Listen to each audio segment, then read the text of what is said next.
I'm Any New Province, and this week we're playing Thermo Delver 4 Net Benefits, the series where we explore the benefits of net decking in Pauper. Thermo Delver is a deck that performed well in not one but two tournaments this weekend. It took Brazilian player Gilmore Layer all the way to the top 8 of Pauper Masters, but also GL Nemesis took it to a great finish in the Pauper Challenge.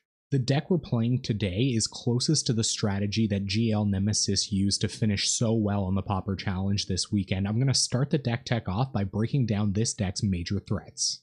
First, we have Gitu Lava Runner, a newcomer from Dominaria. It costs 1 red for a 1/2, and as long as there are 2 or more instant and sorcery cards in your graveyard, Lava Runner gets +1/+0 and haste.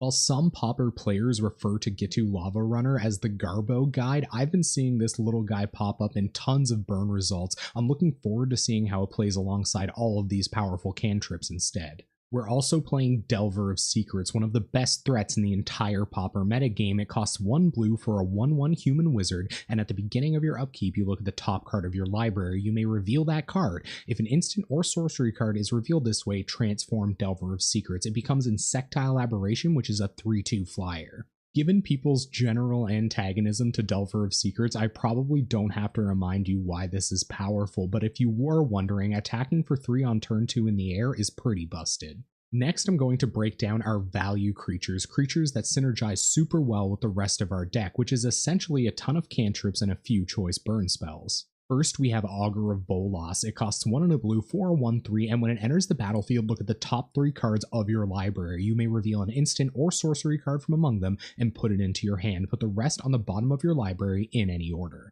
I won't hesitate to snap off a counter against an Augur of Bolas or strip it from my opponent's hand with something like a Divest. This card is an insane 2-for-1, and once it hits the battlefield, it's already generating value by finding you another cantrip or burn spell. Next, we have Thermo Alchemist, and yes, I do think this is a value creature. It costs 1 and a red for an 0/3 with Defender that you can tap to deal 1 damage to each opponent. Whenever you cast an instant or sorcery spell, you untap Thermo Alchemist. Besides being an excellent blocker and shoring up some of Delver's weaknesses against fast decks, Thermo Alchemist just turns into a damage machine as the game goes on. Next, I'm going to talk about our card filtering and card advantage spells, and these are some of the best in the entire format. First, we have Gush. It costs 4 and a blue for an instant that you may return 2 islands you control to your hand rather than pay its mana cost. It draws you 2 cards.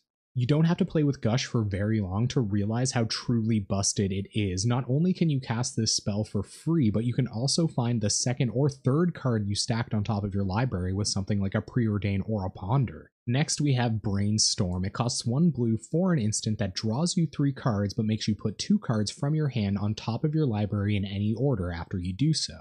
There are a lot of formats where playing Brainstorm is pretty safe. You have lots of fetch lands and effects to put cards to the bottom of your library, but if you want to get true advantage out of this spell in Pauper, you have to include fetch lands and cards like Augur of Bolas to make sure those 2 cards you don't want end up going to somewhere else in your library. If you can't fetch away the 2 cards you don't want or put them to the bottom of your library with Augur of Bolas, you can use this next cantrip to do exactly that. This is Ponder. It costs 1 blue for a sorcery that lets you look at the top 3 cards of your library, then put them back in any order. You may shuffle your library, and then you draw a card. Having this much choice in how your next 2 draw steps are going to go is definitely a difficult thing to navigate. I'm almost happy when I just use Ponder to shuffle my library after a Brainstorm. Finally, we have the full 4 Preordain. It costs 1 blue for a sorcery that lets you scry 2, then draw a card. In decks that aren't looking to flip Delver of Secrets or draw into their top 3 cards with something like a Gush, I often find Preordain to be a little bit more powerful.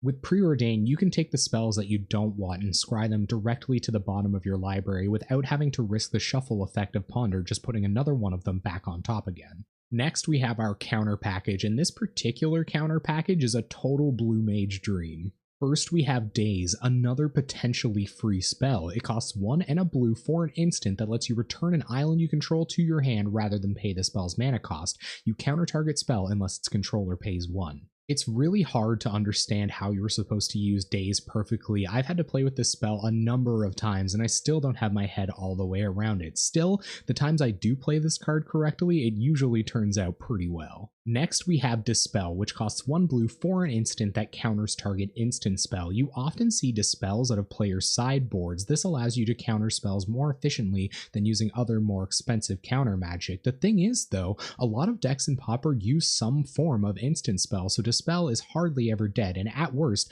we can use it to counter one of our own spells to get that last point of lethal damage with Thermo Alchemist. Our last counterspell is Counterspell. It costs 2 blue and it allows you to counter target spell. You have to do your best to hit exactly the right spell with this to make sure you get as much value as possible. One of the big differences between GL Nemesis and Gilmore Layer's list is that Gilmore played a lot less dazes. They brought in cards like Echoing Truth instead. I think it's pretty cool that they played these as kind of a meta call, so I'm trying 1 Echoing Truth in my main board instead of a 4th daze.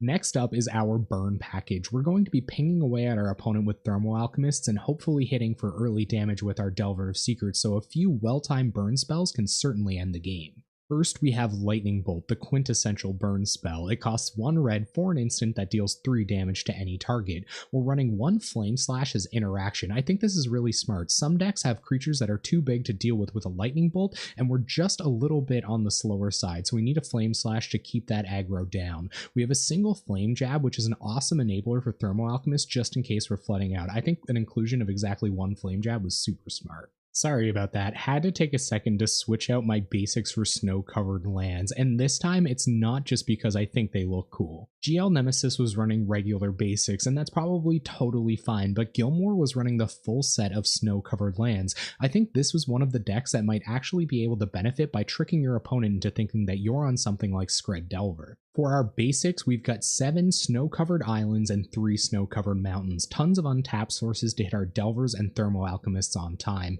We're running 2 Swiftwater Cliffs. They're standard Pauper duels, enter the battlefield tapped, gain you a life, and when they become untapped, they add red or blue, and we're running 4 Evolving Wilds. Great shuffling effects for our Brainstorm. You can tap and sacrifice them to search your library for a basic land card. Put it onto the battlefield tapped, then shuffle your library. Alright, let's have a look at this sideboard. First, we have the full playset of Stormbound Geists for getting in the way of opposing Delvers and for eating up Edicts. We've got 2 Electriceries for when there's a bunch of X1s running around. We've got another Echoing Truth just in case our opponent is on troublesome permanents that we might have trouble dealing with otherwise. We have 3 Pyroblasts for forcing our counterspells through other counterspells. We have 3 Flame Slashes if our opponent is crazy about having a bunch of 4/4s, and we have 2 Hydroblasts to really nail down that burn matchup. And there it is, Thermo Delver. Congratulations again on your finishes, Gilmore and GL Nemesis. We're going to take this deck live into a league at twitch.tv/AnyNewProvince. We're there every Monday night playing competitive Pauper decks. Before I go, I just want to remind you, you can like the video or subscribe to the channel down below. I'd seriously appreciate it. It's a great way to let me know you've enjoyed everything, and it really encourages me to keep making great Pauper content. Thank you so much for watching. I hope you enjoyed this deck tech, and hopefully I'll see you on Monday night.